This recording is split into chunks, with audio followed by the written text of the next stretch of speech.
आज हम सेल के अंदर एक कंप्लीट जर्नी करेंगे, जानेंगे कि सेल क्या है, किसने डिस्कवर किया, सेल थ्योरी कैसे बनी, प्लांट और एनिमल सेल में क्या डिफरेंस है और कैसे माइटोकॉन्ड्रिया एनर्जी बनाता है और डीएनए प्रोटीन कंट्रोल का है। रेडी हो माइक्रोस्कोपिक यूनिवर्स में एंटर करने के लिए। सोचो, अगर मानव शरीर एक सुपर एडवांस बायोलॉजिकल मशीन हो तो उस मशीन की सबसे छोटी वर्किंग यूनिट क्या होगी? वो यूनिट है सेल। इसे कहते हैं बेसिक स्ट्रक्चरल और फंक्शनल यूनिट ऑफ लाइफ। मतलब स्ट्रक्चर भी ये बनाता है और काम भी यही करता है। स्ट्रक्चरल का मतलब बॉडी का फिजिकल फ्रेमवर्क बनाना, जैसे सेल्स मिलकर टिश्यू, टिश्यू मिलकर ऑर्गन बनाते हैं। फंक्शनल का मतलब रेस्पिरेशन, न्यूट्रिशन, ग्रोथ, रिपेयर, ये सब प्रोसेस सेल के अंदर होते हैं।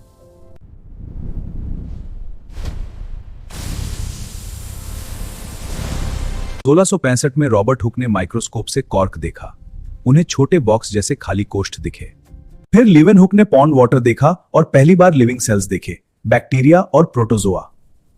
1831 में न्यूक्लियस डिस्कवर हुआ और पता चला कि यह सेल का कंट्रोल सेंटर है।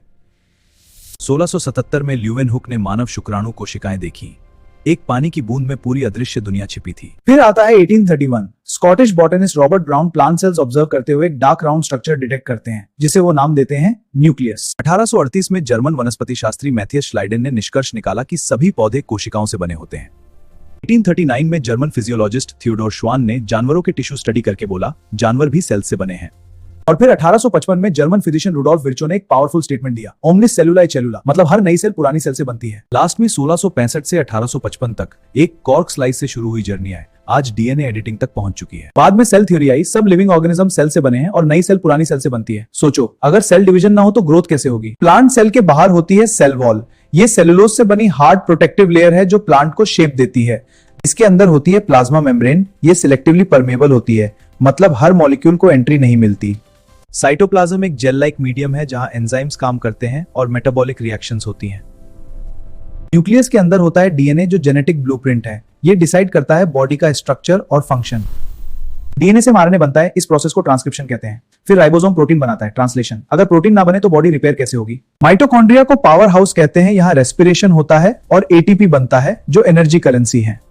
फोटोसिंथेसिस में प्लांट सेल्स में क्लोरोप्लास्ट सनलाइट एब्जॉर्ब करता है, कार्बन डाइऑक्साइड और वाटर से ग्लूकोज बनाता है और ऑक्सीजन रिलीज करता है।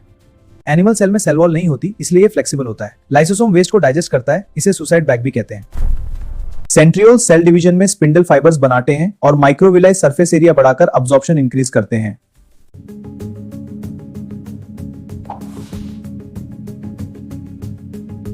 प्रोकैरियोटिक सेल सिंपल होता है, इसमें न्यूक्लियस नहीं होता। डीएनए न्यूक्लियोइड रीजन में फ्रीली होता है। यूकैरियोटिक सेल कॉम्प्लेक्स होता है, इसमें न्यूक्लियस और मेम्ब्रेन बाउंड ऑर्गेनेल्स होते हैं। ह्यूमन बॉडी इसी टाइप का है।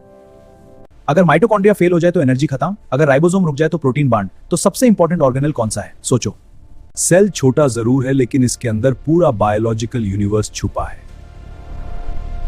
अपना आंसर कमेंट में लिखो और ऐसे ही डीप साइंस समझने के लिए जीएस विद शालिनी को फॉलो करो। यह है सेल